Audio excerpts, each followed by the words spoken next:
Welcome to AES Modes. Welcome to the channel. Please consider subscribing. I produce videos daily covering a wide variety of cloud topics with focus on networking. Also, hit the bell icon to get notified of new videos. Hey there, encryption explorers. Today we're going on a special adventure to understand how AES actually works in the real world. Remember how we learned that AES encrypts data in 16-byte blocks? Well, most messages are way longer than 16 bytes. Your text message might be hundreds of bytes. A photo could be millions of bytes. So how do we use AES to encrypt all that data?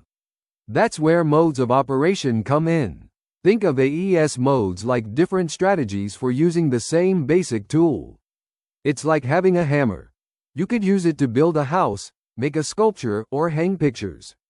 Same hammer, different strategies. We're going to explore three super important modes. CBC, which chains blocks together like dominoes, CTR, which uses a clever counter trick, and GCM, which does encryption and authentication at the same time. We'll also learn about two critical ingredients: the key, which is your secret password, and the IV, which adds randomness to keep things secure.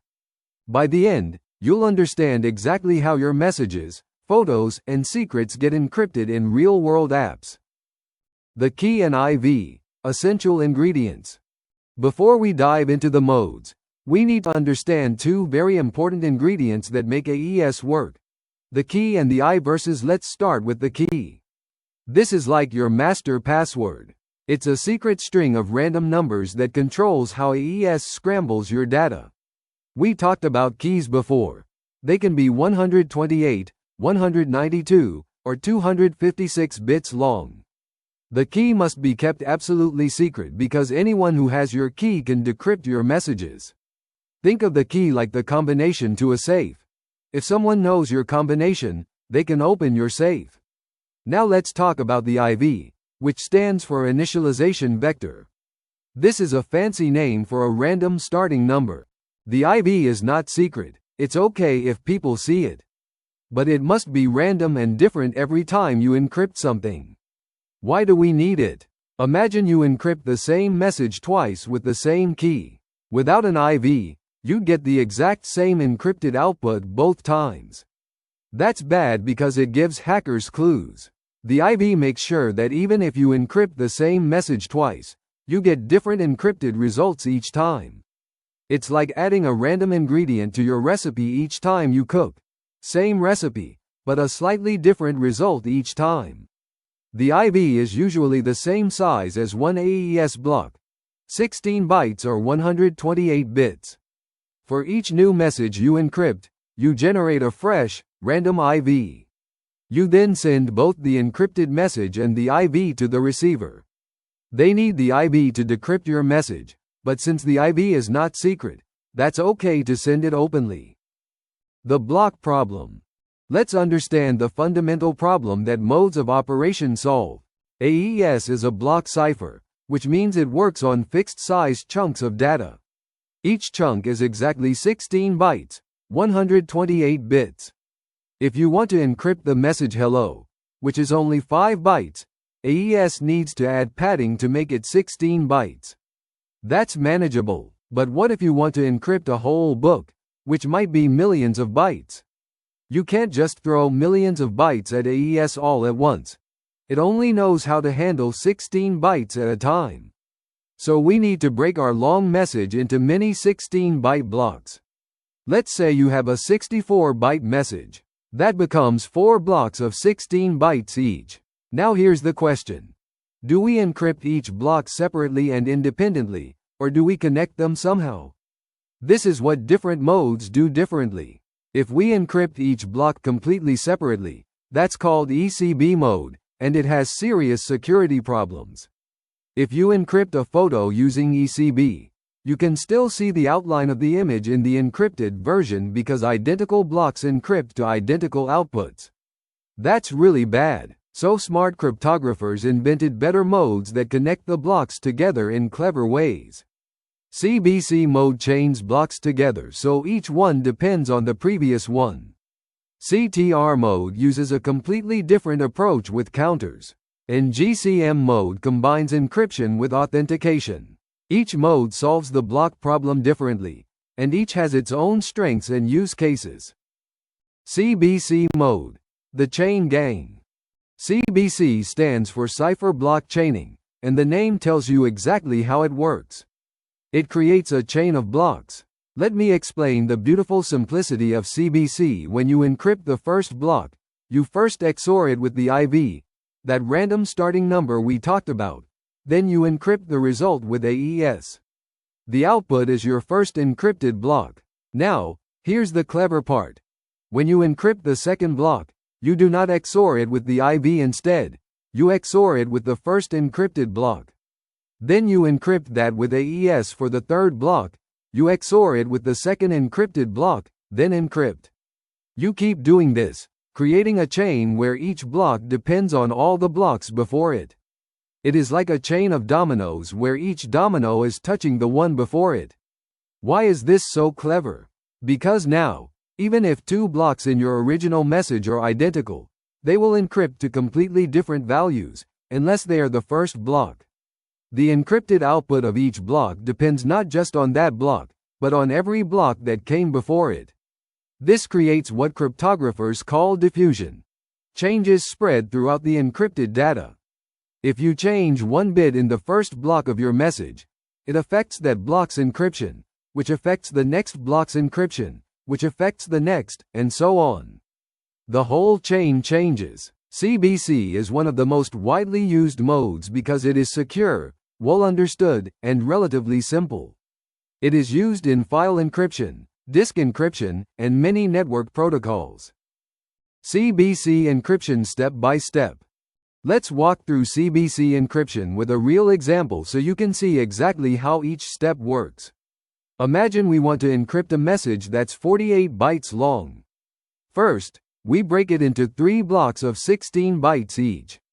Let's call them Block 1, Block 2, and Block 3. We also have our secret key. Let's call it K, and a randomly generated IV now. Let's encrypt. For Block 1, we take the IV and XOR it with Block 1. Remember, XOR is that special operation where we combine two numbers bit by bit. The result is a scrambled version of Block 1. Then we encrypt this scrambled version using AES with our key K. The output is ciphertext Block 1. For Block 2, we take ciphertext Block 1, what we just created, and XOR it with Block 2. This creates a scrambled version of Block 2 that depends on both Block 2 and ciphertext Block 1. Then we encrypt this with AES and key K. The output is ciphertext Block 2. For Block 3, we XOR ciphertext Block 2 with Block 3, then encrypt with AES and key K. The output is ciphertext Block 3. Our final encrypted message is IV, ciphertext Block 1, ciphertext Block 2, ciphertext Block 3. We send all of this to the receiver. Notice we included the IV. That's important because the receiver needs it to decrypt. The IV isn't secret, so it's safe to send it openly. The beauty of this system is that each ciphertext block depends on all the plaintext blocks before it. This creates a strong chain of dependencies that makes CBC very secure. CBC decryption going backwards. Now let us see how CBC decryption works. The receiver gets the IV and 3 ciphertext blocks. They also have the same secret key K that was used for encryption. Remember, they need both the key and the IV to decrypt. Decryption works in reverse, but with an important twist. For ciphertext Block 1, the receiver decrypts it with AES using key K. This gives them an intermediate result. Then they XOR this result with the IV. This gives them back the original Block 1. For ciphertext Block 2, they decrypt it with AES and key K to get an intermediate result. Then they XOR this with ciphertext Block 1. Note that this is not with the plaintext Block 1, but with the encrypted version they received. This gives them back Block 2. For ciphertext Block 3, they decrypt it with AES and key K. then XOR with ciphertext block 2. This gives them back block 3. Put all 3 blocks together, and they have the complete original message. The important aspect about CBC decryption is that each ciphertext block decrypts independently using AES, but you need the previous ciphertext block for the XOR step. This means if there is an error in transmission and one ciphertext block gets corrupted, it only affects the decryption of that block and the next block. The blocks after that will decrypt correctly. This is called error propagation, and in CBC, errors only propagate forward one block. Another important point to note is that CBC decryption can be parallelized. You can decrypt multiple blocks at the same time because you have all the ciphertext blocks available. You just need to do the XOR step after decrypting. This makes CBC decryption faster than encryption. CBC security considerations. CBC is secure, but you need to use it correctly. Let's talk about important security considerations. First and most important, never reuse an IV with the same key. If you encrypt 2 messages with the same key and the same IV, an attacker can learn information about your messages by comparing the ciphertexts. Always generate a fresh, random IV for every message. The IV should be unpredictable. Don't use a counter or timestamp as your IV. Use a cryptographically secure random number generator. Second consideration, padding. Remember how AES works on 16-byte blocks. If your message isn't a perfect multiple of 16 bytes, you need to add padding to the last block. There is a standard padding scheme called PKCS7 that is commonly used. But padding can introduce a vulnerability called a padding oracle attack if not handled carefully. The solution is to always use authentication, like HMAC, along with CBC encryption. Third, CBC does not provide authentication by itself. Just because you can decrypt a message does not mean it was not tampered with. An attacker could flip bits in the ciphertext and cause predictable changes in the decrypted message. This is why in practice, CBC is almost always used with AMAC, message authentication code. You encrypt with CBC, then compute AMAC over the ciphertext. The receiver first checks the MAC before decrypting. This is called encrypt then MAC, and it is the gold standard for authenticated encryption. Fourth, CBC encryption cannot be parallelized because each block depends on the previous block's ciphertext. This makes encryption slower on multi-core processors compared to modes like CTR. However, decryption can be parallelized. CTR mode, the counter magic. Now let's explore CTR mode, which stands for counter mode. This is a completely different approach that's absolutely brilliant. Instead of chaining blocks together like CBC, CTR mode does something unexpected. It doesn't encrypt your message directly at all. Here's how it works. You start with a random nonce, similar to an IV, but it's called a nonce, which means number used once. You combine this nonce with a counter that goes 0, 1, 2, 3, and so on. For the first block, you encrypt nonce plus 0 using AES and your key. This gives you a pseudo-random block. Then you XOR this random block with your first message block.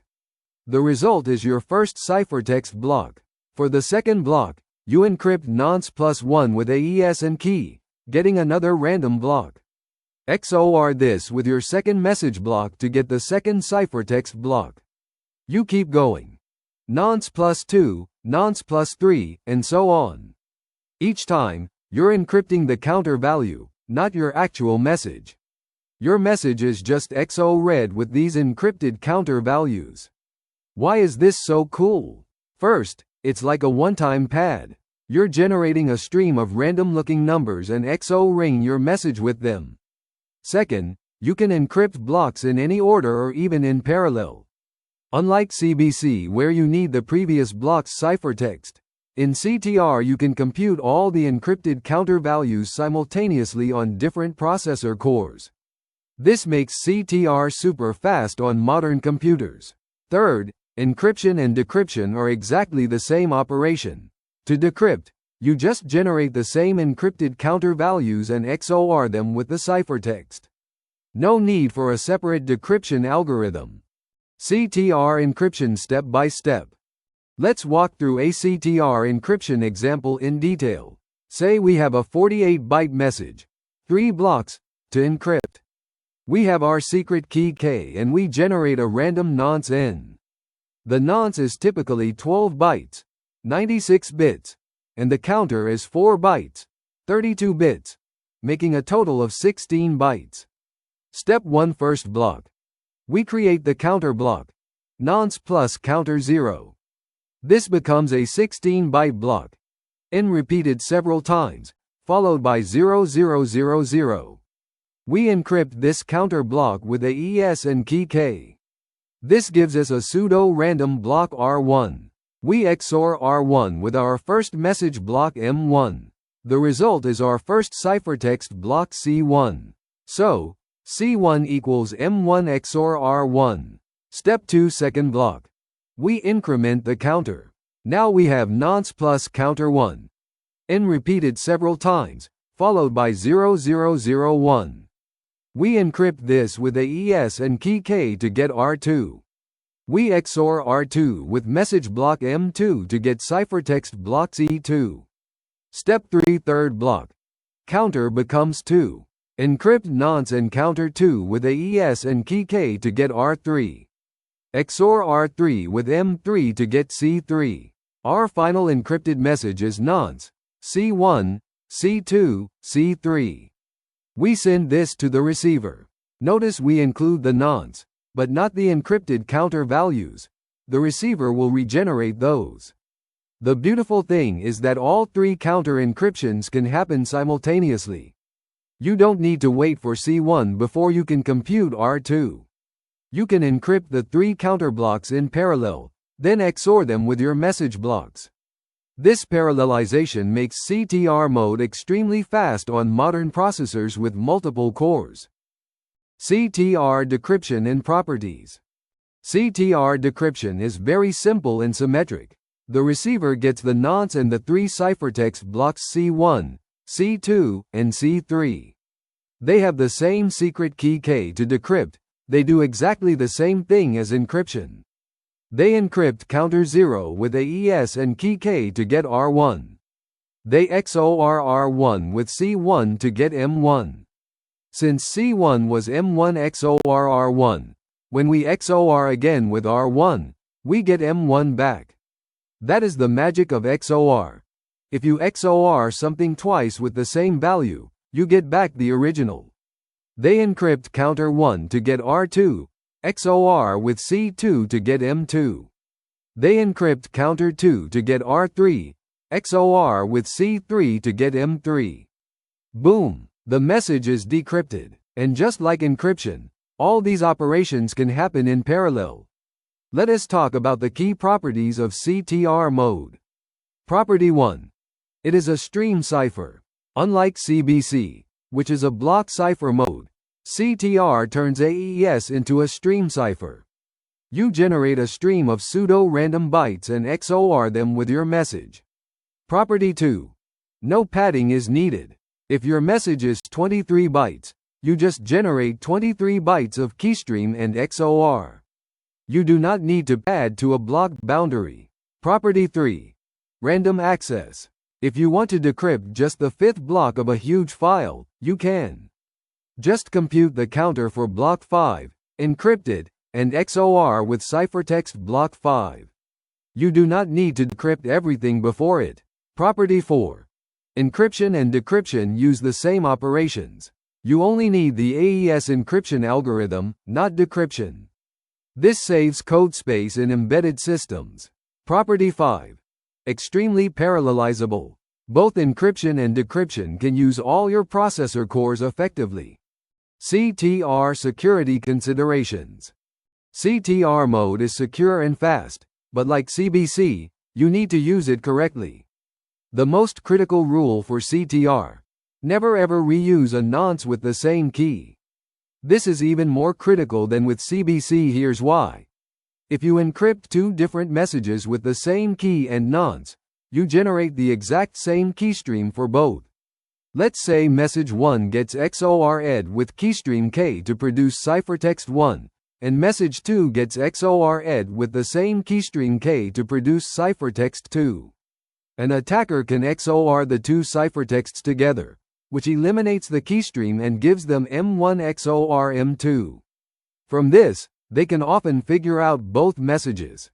This is catastrophic, so the nonce must be unique for every encryption with the same key. That's why it is called a nonce, number used once. How do you ensure unique nonces? Option 1. Use a random nonce. With a 96-bit nonce, the chance of collision is extremely small if you do not encrypt too many messages. Option 2. Use a counter as your nonce. Start at 0 and increment by 1 for each message. This guarantees uniqueness but requires keeping state. Second consideration. CTR mode does not provide authentication. Just like CBC, an attacker can flip bits in the ciphertext and cause predictable flips in the decrypted message. Always use CTR with authentication. Compute AMAC over the ciphertext. Third consideration. The counter must not wrap around. With a 32-bit counter, you can encrypt about 68 GB with one nonce before the counter wraps. For larger amounts of data, you need a larger counter or need to change the nonce. In practice, CTR is extremely secure when used correctly, and it is widely used in protocols like IPsec and TLS. GCM mode, the super mode. Now we come to GCM, which stands for Galois/counter mode, and it is like the superhero of encryption modes. GCM combines the speed of CTR mode with built-in authentication, giving you both encryption and integrity protection in one efficient package. This is called authenticated encryption with associated data, or AED for short. Let me explain what makes GCM so special. First, GCM is based on CTR mode, so it has all the speed benefits such as parallelization, no padding needed, and random access. But it adds something crucial, an authentication tag. While encrypting your data, GCM simultaneously computes a special tag using something called GHASH, which is a mathematical function that works in a special algebraic structure called a Galois field. That is where the G in GCM comes from. This tag proves that the ciphertext has not been tampered with. Even if an attacker flips a single bit, the tag will not verify, and you will know something is wrong. But GCM has another superpower: associated data. Sometimes you want to authenticate data without encrypting it. For example, in a network packet, you might want to encrypt the payload but authenticate the headers without encrypting them because routers need to read the headers. GCM lets you do this. You provide the associated data to GCM, and it includes that data in the authentication tag calculation, but does not encrypt it. The receiver can verify that both the encrypted data and the associated data have not been tampered with. GCM is incredibly popular because it is fast, secure, and solves multiple problems at once. It is the default encryption mode in TLS 1.3, the protocol that powers HTTPS, and is widely used in disk encryption, VPNs, and secure communications. GCM encryption step by step. Let us walk through how GCM encryption works. GCM takes several inputs: your message, which is the plaintext, a secret key, K, a unique nonce, and optional associated data that you want authenticated but not encrypted. The process has several stages. Stage 1. Counter mode encryption. GCM uses CTR mode for the encryption part. It creates a counter starting with your nonce, then encrypts counter blocks with AES, just like we learned with CTR mode. It XORs these encrypted counters with your message blocks to produce ciphertext blocks. This part is identical to regular CTR mode. Stage 2. Initial counter for tag. GCM encrypts the initial counter value, which is the nonce with counter 0, and saves this. It will be used later for the authentication tag. Stage 3. GHASH computation. Now comes the special GCM magic. GCM takes your associated data, if any, and your ciphertext, and processes them through a mathematical function called GHASH. GHASH uses a special hash key that is derived from your encryption key K. Think of GHASH like a running calculation where you feed in blocks of data one at a time, and each block updates the calculation. The GHASH processes the associated data first, then the ciphertext, keeping a running total. Stage 4. Generate authentication tag. After GHASH finishes, GCM takes the GHASH result and XORs it with that encrypted initial counter we saved in Stage 2. This produces the authentication tag, typically 128 bits, or 16 bytes. The final output is nonce, ciphertext, authentication tag. Optionally, you also send the associated data in plaintext. The receiver needs all of these pieces to decrypt and verify. GCM decryption and verification. GCM decryption is just as elegant as encryption. The receiver gets the nonce, the ciphertext, the authentication tag, and the associated data in plaintext. They have the secret key K. Here is the process. Step 1. Verify before decrypt. This is crucial. The receiver first recomputes the authentication tag. They take the associated data and the ciphertext and run them through G-hash using the hash key derived from K. They encrypt the initial counter and XOR with the G-hash result to get their computed tag. Step 2. Compare tags. They compare their computed tag with the received tag. This comparison must be done in constant time to prevent timing attacks. If the tags do not match, they stop immediately. The message has been tampered with or corrupted. They throw it away and do not decrypt anything. This is extremely important. Never use data that fails authentication. Step 3. Decrypt if verified. Only if the tags match do they proceed to decrypt. They use the same CTR mode process. Generate encrypted counter blocks and XOR them with the ciphertext to recover the plaintext. The beauty of this is that authentication happens first, before you even touch the plaintext. You never process unverified data. This protects against all types of attacks where an attacker tries to learn information by sending modified ciphertexts and watching what happens. The associated data protection is also elegant. Even though the associated data is not encrypted, any modification to it will cause the tag verification to fail. So you get integrity protection for both encrypted and unencrypted data. This is perfect for protocols where you need to authenticate headers or metadata along with encrypted payloads. GCM security and performance. GCM is considered one of the most secure and efficient modes when used correctly. Let's talk about its strengths and what you need to watch out for. Strengths. GCM provides both confidentiality and authenticity in a single pass, which is much more efficient than doing encryption and MAC separately. It's extremely fast because the CTR encryption and GHASH authentication can be parallelized and pipelined.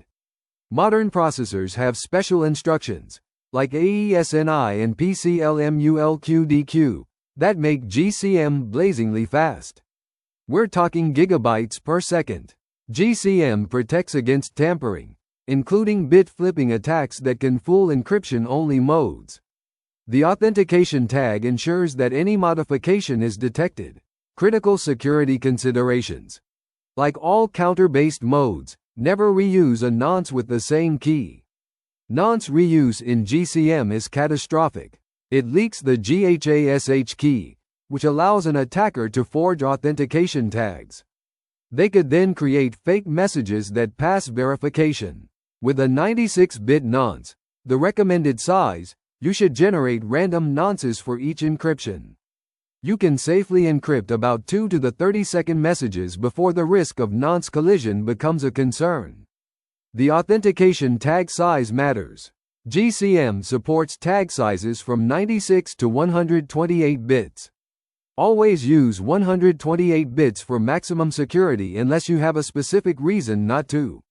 Shorter tags are easier to forge. Performance consideration. GCM is fastest when encrypting at least several blocks at once, allowing the parallelization to kick in. For very short messages, 1 or 2 blocks, simpler modes might be equally fast. Implementation note: use hardware acceleration when available. The difference between hardware accelerated and software only GCM can be 10x or more. Comparing the 3 modes. Now that we have learned CBC, CTR, and GCM in detail, let's compare them to understand when to use each one. CBC is the classic mode. It has been around since the 1970s and is very well studied. It chains blocks together, creating dependencies that spread through the ciphertext. CBC is secure and widely supported, but it has some downsides. Encryption cannot be parallelized because each block needs the previous block's ciphertext. You need padding, which can introduce vulnerabilities. And CBC alone does not provide authentication, so you need to add an MAC separately. CBC is good for encrypting files, disk sectors, and in situations where you need compatibility with older systems. CTR is the speed demon. It turns AES into a stream cipher, encrypts counters instead of your message, and can parallelize beautifully. CTR does not need padding, supports random access, and is simpler to implement than CBC. Like CBC, it does not provide authentication by itself. CTR is excellent when you need maximum speed and can handle authentication separately, or when you need random access to encrypted data, such as in disk encryption. GCM is the modern choice.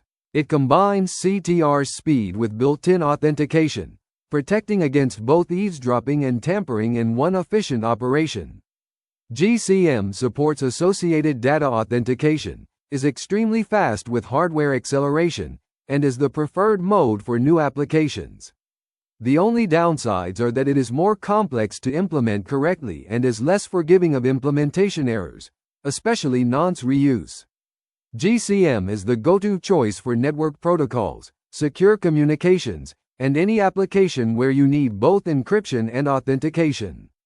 In summary, use GCM for new applications.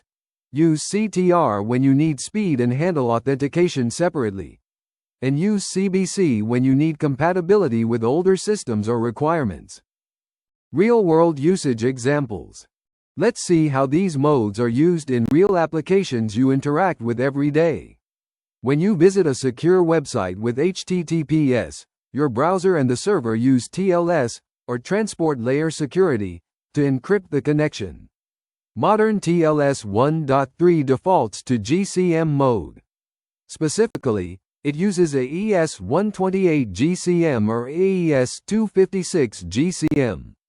The server encrypts web pages, images, and other data before sending them to you, and the authentication tag ensures nothing was tampered with. The associated data includes things like record headers that need to be authenticated but not encrypted. When you use a VPN, or virtual private network, protocols like IPsec can use any of these modes. Many IPsec implementations use GCM for its speed and built-in authentication.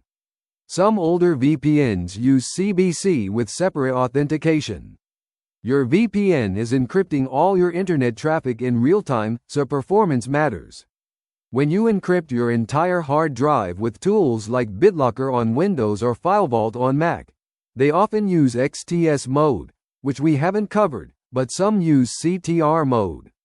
Disk encryption needs random access because you might read any sector at any time, and CTR's random access property is perfect for this. When you send a message on Signal or WhatsApp, these apps use the Signal protocol, which includes authenticated encryption. They typically use CBC mode with HMAC for authentication, though some implementations use GCM. The messages are encrypted end-to-end, meaning only you and your recipient can read them. When banks transfer money electronically, they use AES encryption, often CBC or GCM, to protect the transaction data. The authentication is crucial here. You don't want anyone modifying the amount being transferred. Common mistakes to avoid. Let's talk about the most common mistakes people make when using these encryption modes, so you can avoid them. Mistake number 1. IV or nonce reuse. This is the absolute worst mistake. Never use the same IV with CBC, and never use the same nonce with CTR or GCM when using the same key. Always generate a fresh, random IV or nonce for each encryption. This cannot be emphasized enough. Reuse can completely destroy your security. Mistake number 2. Not using authentication. If you use CBC or CTR by themselves, an attacker can modify your ciphertext, and you won't know.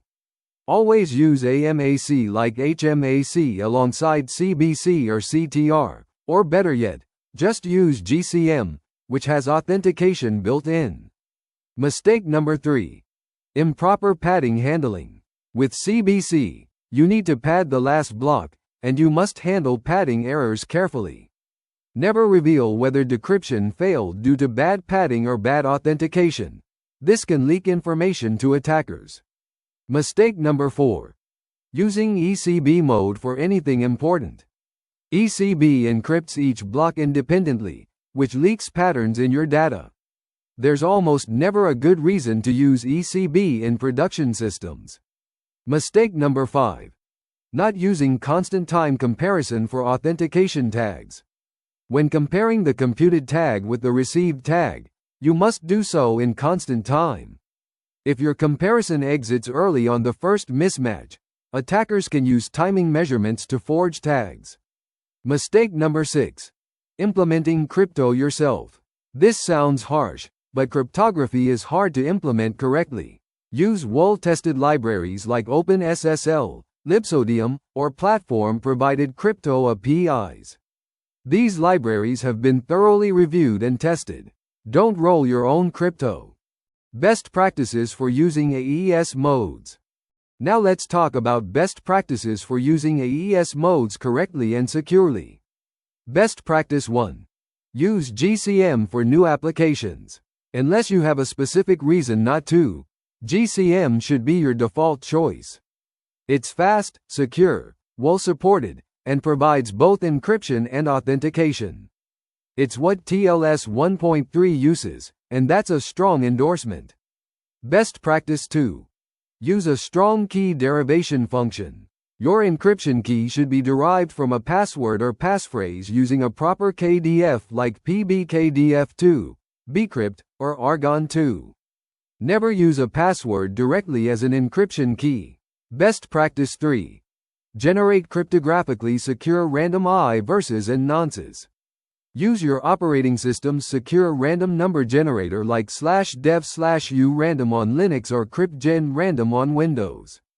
Don't use regular random number generators meant for games or simulations. Best practice 4. Use appropriate key sizes. AES 128 is secure for most purposes, but AES 256 provides extra security margin. For GCM specifically, use a 96-bit nonce and 128-bit tag. Best practice 5. Implement proper key management. Keys should be stored securely, encrypted at rest, rotated regularly, and destroyed securely when no longer needed. Never hard-code keys in your source code. Best practice 6. Use encrypt then MAC if not using GCM. If you must use CBC or CTR, always encrypt first, then compute AMAC over the ciphertext. Don't MAC then encrypt or encrypt and MAC. Best practice 7. Test your implementation with known test vectors. Every crypto algorithm has official test vectors you can use to verify your implementation is correct. Best practice 8. Have your implementation reviewed by experts. Security code review is critical. If possible, have cryptographers review your implementation before deploying it. To summarize, you are a modes expert. Congratulations! You have learned everything about how AES modes work in detail. Let us recap what we covered. We learned that AES encrypts 16-byte blocks, so we need modes to encrypt longer messages. The key is your secret password that controls encryption, and the IV or nonce is a random starting value that must be unique for each encryption. CBC Mode chains blocks together by XORing each block with the previous ciphertext before encrypting.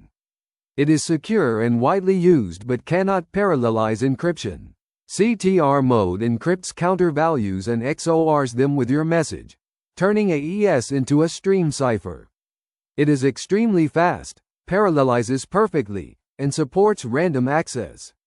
GCM mode combines CTR's speed with built-in authentication using G-hash.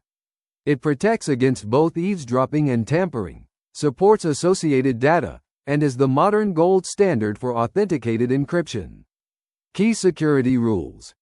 Never reuse IBs or nonces with the same key. Always use authentication with your encryption. Generate cryptographically random IBs and nonces, and use well-tested libraries instead of implementing cryptography yourself. For new applications, use GCM for maximum speed with separate authentication. Use CTR for compatibility with older systems. Use CBC with proper MAC. You now understand how real encryption works in applications you use daily. For example, HTTPS websites, vPages ends, messaging applications, and more. Give yourself a huge high five. You are now an encryption modes expert. This knowledge makes you understand how the digital world stays secure. Keep exploring cryptography, and who knows, maybe you will design the next generation of encryption modes. Thank you for your attendance. Please consider subscribing to the channel.